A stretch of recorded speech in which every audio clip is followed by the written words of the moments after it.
केलं तर आज आपल्या देशाला पंतप्रधानांची गरज आहे. आज देशाला पंतप्रधान कुठे आहे? भाजपला आहे. देशाला कुठे आहे?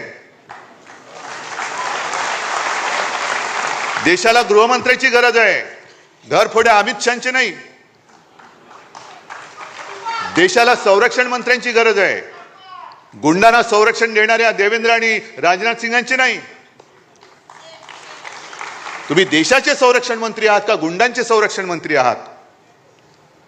तुम्ही देशाचे गृहमंत्री आहात की तुमच्या पक्षाचे घरफोडे मंत्री आहात? आणि मोदीजींना सुद्धा मला विचारायचंय, मी आता जास्त कठोर शब्दात बोलणं देशाच्या पंतप्रधानांना बरोबर नाहीये,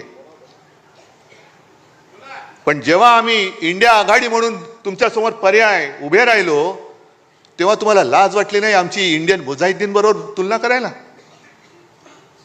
मग जरा आम्ही इंडियन मुजाहिद्दीन सारखे होतो तर आज जगभरामध्ये तुम्ही न केलेल्या शौर्याचं कौतुक सांगण्यासाठी आमच्या पक्षातले खासदार तुम्ही का पाठवलेत?